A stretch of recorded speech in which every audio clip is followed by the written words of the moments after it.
Alright, game 2. Nice looking table here, and I'm versing Ali. Hey Ali. Hi. Take us through your beautiful list. Okay, so we got Land Raider. It's beautiful, not handsome. Land Raider, Crusader, Multi-Melter. It's basically just a Crusader, and it's got extra armor and Desert Blades. Belial, Godhammer Storm Shield. We've got the Primarch squad, which is basically a command squad. So Thunderhammer Storm Shield, Thunderhammer Storm Shield, Storm Shield, Storm Shield, a Rocket Launcher, and a Champion. We've got 5 guys. These guys basically have Plasma Cannon and Storm Bolter with Sword.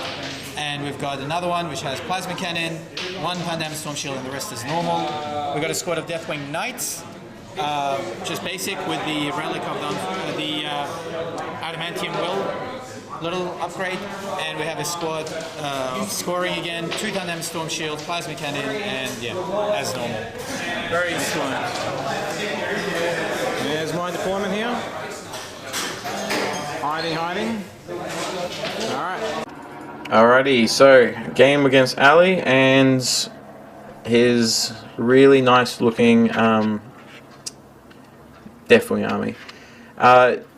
Ali himself knows that it's probably not the strongest army, and if he was, looking to get really high ranking or whatever in Masters, he probably would have brought his Necrons, because that's what he got invited for. He did well with his Necrons throughout the year. But this is his army that he really likes. He's currently painting, and he really likes it. So, all good to him. And yeah, him being in my team before, and we're going to be playing in the doubles coming up in Gauntlet. So his Necrons and my Nids, because Nids are forever alone, as you all know. We were just having a really fun game, and I was learning a few tweaks of rules, because he would question rules that I was interpreting one way, and then I would question rules that he was doing, like something I didn't like. I was trying to do here was completely surround the Land Raider and then kill it, hopefully killing everyone inside.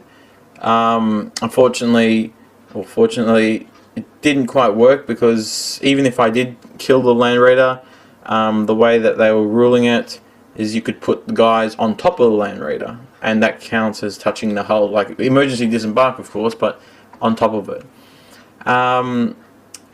Anyway, this is us. We're discussing the tank shock, the rulings for tank shock, and like how it exactly worked. Because Ali was trying to turn tank shock someone, then turn around again, and then disembark. And he was just trying to do some things that you can't do with tank shock. And I didn't know exactly what you could do, and neither did Ali. But from what after checking through the rulebook, I realized that my kind of surrounding it actually locked the tank in place.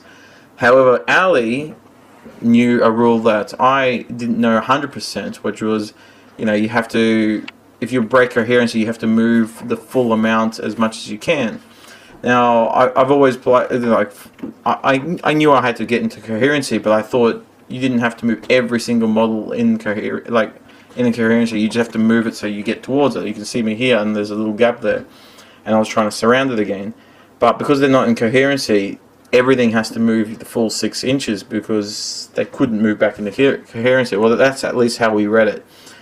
So while this game was a little bit of a whitewash, I mean, very, very elite armies always will struggle against this type of Tyranid list, especially because this is a bit swarmy.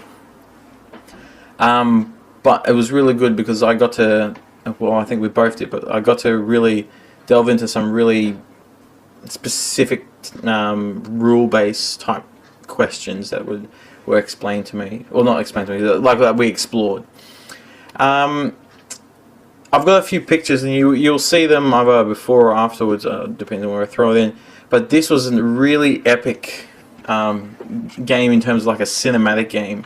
And I really, really enjoyed it, because you saw from the beginning there's a 1 Land Raider with Belial and a bunch of, I don't know if they're Knights or the command squad. It drives into the middle. All of a sudden, Tyranids appear everywhere, surrounding it. And then his next turn, all his reinforcements with teleport home and all that just teleport all around it. And this is literally our entire game was just in the center of a board, but it was really cinematic because it's just like, you know, come down on my coordinates, just I'm surrounded and just everyone's teleporting in and everyone's just fighting. I thought it was hilarious. Anyway, I think we both had fun. What were some of the other interesting things? My Hive Tyrant didn't do particularly well. There's this one guy, I think he's got the plasma cannon here on the bottom, that I just couldn't kill. Ali was making saves, 2+ saves, a lot, and I was just failing my attacks, which was really annoying. Though the Devil Gaunts with enough weight of fire will eventually kill things. Doom was a bit of a champ. Caused a few wounds and tanked Belial, I think, for 1 round of combat, which allowed me to set up the charge with all the Gaunts as you're seeing right there. So I've just surrounded the Belial with +1 strength and poison and all that fun stuff, and eventually kill Belial.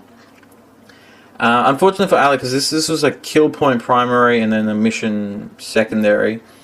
Sorry, an objective secondary. He couldn't. I kept on spawning. Normally, you don't, spawn too much in a kill point mission, but then I kept on spawning this game. But he couldn't finish off a unit, and that's the thing about elite armies.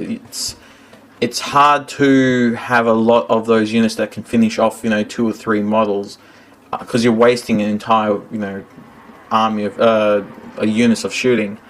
And so I would have like 3 models of Termagants left of 1 squad, and Ali just couldn't kill them to get that full kill point, and I would just run away and hide. Yeah, that's pretty much it. So we're just wrapping up here. Ali had, I think, 4. Yeah, he had 4 guys left. That weight of fire there is just absolutely decimated, and I think I eventually charge in and kill it all. Now, it was very close near the end, because I eventually did get the full 20, but there's one of these bloody Deathwing models here. If it ended in turn 5, we would have actually, I believe, drawn on one of the, maybe the tertiary, I can't remember exactly. It was, I wasn't going to get the full 20 if that guy didn't frickin' die. And here I'm about to throw my entire army at it. I throw my Hive Tyrant, my Morlock, Termagants, and the Tervagon, and he will not die. He made, I think, 3 5+ invulnerable saves. My Morlock doesn't kill him at all, and eventually the Tervagon gets the kill, but it was like pulling teeth. Anyway, really good game.